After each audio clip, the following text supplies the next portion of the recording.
Yang dapat menolak musibah itu diantaranya adalah la yaruddul qadha illa doa.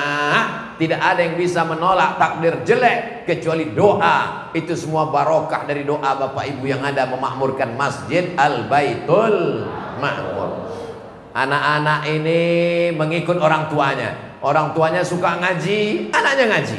Orang tuanya pakai jilbab, anaknya ikut pakai jilbab. Orang tuanya suka pengajian baca Quran, yasinan, tahlilan, anaknya ikut. Kalau orang tuanya suka karaoke, kalau orang tuanya suka diskotik, kalau orang tuanya suka nyanyi, maka anak-anak mengikut orang tua. Maka kata Nabi SAW, ma min mauludin illa yuladu alal fitrah. Semua anak yang lahir itu dalam keadaan fitrah. Fa abawahu, bapaknya ibunya, yuhawidanihi, membuatnya jadi Yahudi, ayunasranihi, membuatnya jadi Nasrani, ayumajisanihi, merubahnya jadi Majusi. Itu tergantung orang tua.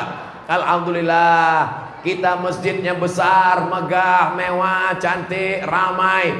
Ustaz Somad, kira-kira masjid ini sudah bagus? Oh, bagus sekali. Ada kaligrafinya luar biasa.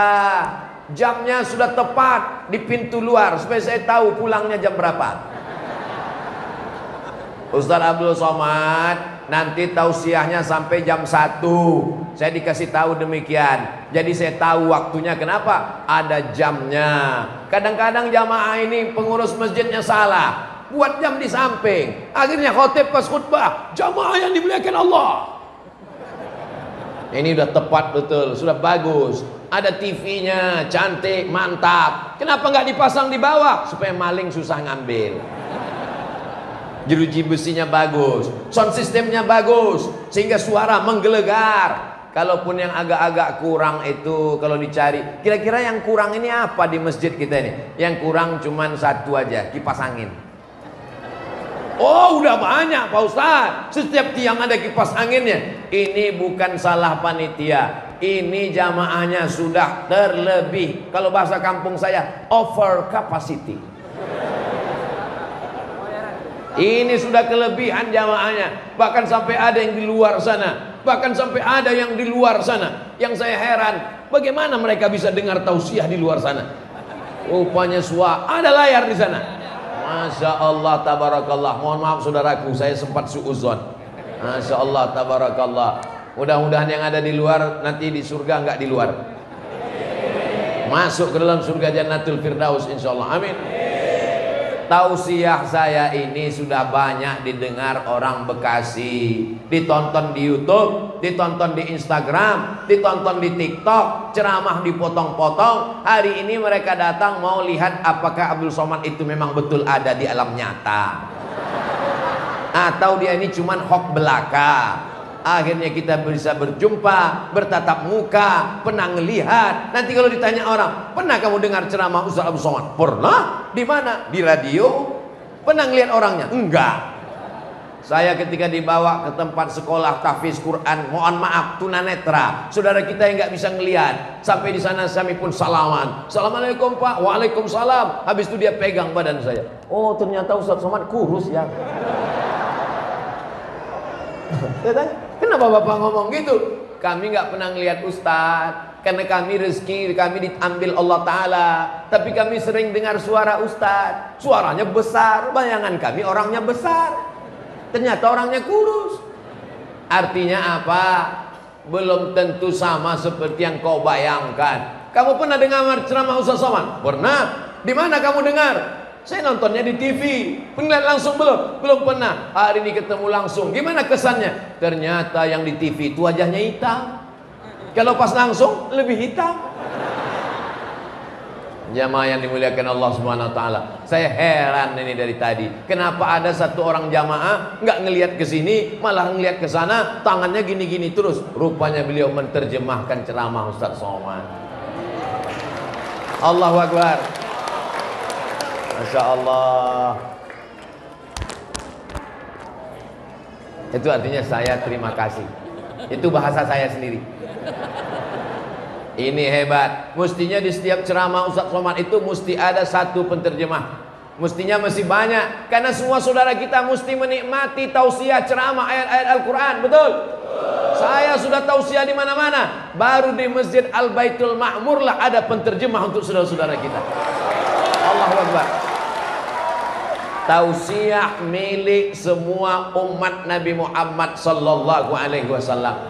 Boleh jadi saudara-saudara kita yang ketika di dunia ada satu nikmat yang dicabut Allah, tapi nanti di akhirat mereka lebih dulu masuk surga daripada Abdul Somad.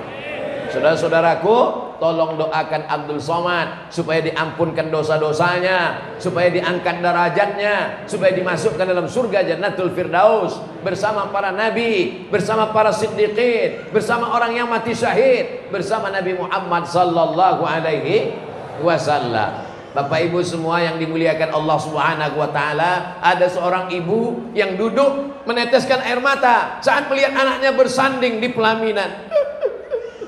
Pas ditanya, "Ibu kok nangis?" "Alhamdulillah Pak Ustadz, tugas saya mengandung anak 9 bulan 10 hari sudah berakhir." Betul?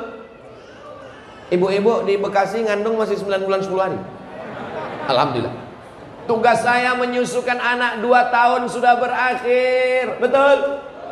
Tugas saya menyekolahkan anak sampai selesai S1, S2 sudah berakhir. Sekarang tanggung jawab saya selesai Ustadz, karena anak saya sudah duduk di pelaminan. Saya bahagia. Ini air mata bahagia Pak Ustadz. Kenapa bahagia? Karena tanggung jawab saya sudah selesai. Kata siapa, Beb? Tanggung jawabmu belum selesai. Kalau anakmu sudah menikah, suaminya nyuruh dia buka aurat, jilbabnya terbang, pakaiannya melayang, kira-kira ibu bapak sebagai orang tuanya tetap diam atau ngasih tahu? Kasih tahu, jangan diam, panggil dia. Menantu setan. Jangan kasar begitu, bahasanya mesti lembut. Setan, kamu dulu datang minang anak saya kan pakai peci. Waktu mau akad nikah kan pakai peci. Sebelum akad nikah Pak Kua kan ngajak kamu bersyahadat, istighfar. Astaghfirullahalazim, asyhadu an la ilaha illallah wa asyhadu anna muhammadar rasulullah. Hai fulan bin fulan. Ya bapak, aku nikahkan engkau dengan anakku dengan mahar seperangkat alat sholat dan kitab suci Al-Quran, gak pernah dibuka, disimpan dalam lemari sampai mati tunai. Jangan diam melihat kemungkaran. Man ra'a minkum mungkaran, siapa yang melihat kemungkaran, falyughayyirhu biyadihi, robah dengan tangan, fa illam yastati fa bilisani, dengan lisan, fa illam yastati, kalau tidak sanggup dengan hati. Kalau anak bapak bawa pacarnya ke rumah, itu perbuatan soleh atau mungkar? Mungkar. Maka bapak nggak boleh masa bodoh, ibu nggak boleh pura-pura nggak tahu, mesti tanya. Panggil itu laki-laki, panggil itu anak perempuan. Kalian pacaran? Iya pak. Kenapa pacaran? Kata Ustaz Somad haram. Ini pacaran syariah. Kami manggilnya ya akhi ya ukhti. Nanti bulan kedua ya abi ya ummi. Bulan ketiga ya almarhum ya almarhumah. Enggak ada pacaran syariah. Laki-laki perempuan kalau jalan-jalan kemana-mana, maka perbuatannya haram. La yakhluwanna rajulun ma'amra'atin illa ma'adhi mahramin. Enggak boleh berdua-duaan. Ini ajaran Islam, membiarkan anak keluar rumah walaupun bapaknya rajin sholat berjamaah, walaupun punya rumah Quran, walaupun haji ke Makkah bolak-balik, selangkah kakinya di surga kalau dia biarkan anak perempuannya dibawa laki-laki tidak mahram. Berarti selangkah juga kakinya masuk neraka. Allahu Akbar. Kalau ada laki-laki perempuan jalan, bapak sebagai orang tua, ibu sebagai orang tua, panggil dia, dudukkan di ruang tamu, tanya, mau dibawa kemana hubungan ini? Kalau kamu memang jantan, jangan cuma bawa sepeda motor. Kalau kamu cuma jantan, jangan bawa mobil mewah. Kalau kamu jantan, bawa anak saya ke kantor urusan agama. Setuju? Nah, yang laki-laki saya sudah pancing, bapaknya setuju, nanti sore datang. Halalkan halalkan dengan nama Allah Subhanahu wa ta'ala. Mudah-mudahan yang belum ketemu jodoh ditemukan dengan jodoh yang baik-baik. Yang ngomong amin yang belum nikah. Anak udah 3, amin. Dia nggak tahu istrinya ngeliat dari atas. Awas kamu nanti. Pulang ke rumah diputarkan videonya. Tadi waktu Ustaz Somad ngomong jodoh, Papa ngomong amin nggak? Nggak ada. Ini rekamannya untuk anak kita. Jadi kalau ada yang sudah menikah, sudah punya anak ini ngomong amin, itu sebenarnya untuk anak-anaknya, betul? Itu cara saya menyelamatkan kalian, Pak. Bapak Ibu yang dimuliakan Allah Subhanahu wa ta'ala, la tus'alunna yauma idzin anin. Semua nikmat akan ditanya Allah. Nikmat mata, sudahkah kau pakai mata untuk menangis di tengah malam baca Quran? Sudah. Nikmat telinga, sudahkah kau pakai telinga untuk mendengar tausiah ceramah Ustaz Abdul Somad? Jamaah Al-Baitul Ma'mur menjawab, telinga kami sudah kami pakai mendengar ceramah Ustaz Somad sampai budek. Loh, kok begitu? Karena kebetulan duduk di dekat sound system. Masya Allah. Saudara kita yang berada dekat sound system, walaupun itu bodinya tegap, berjambang dan berkumis, namanya Juleha. Tahu arti Juleha? Juru sembelih halal. Motong kambing, motong sapi, motong onta. Kalau nggak benar cara motongnya, bagaimana? Saudaraku dimanapun berada, ini tidak lama lagi hari raya kurban. Sudahkah belajar cara motong? Yang belum belajar, belajar kepada Juleha, juru sembelih halal. Ustaz Somad sebagai penasehat Juleha. Goloknya banyak di rumah, tapi belum ada yang dipakai.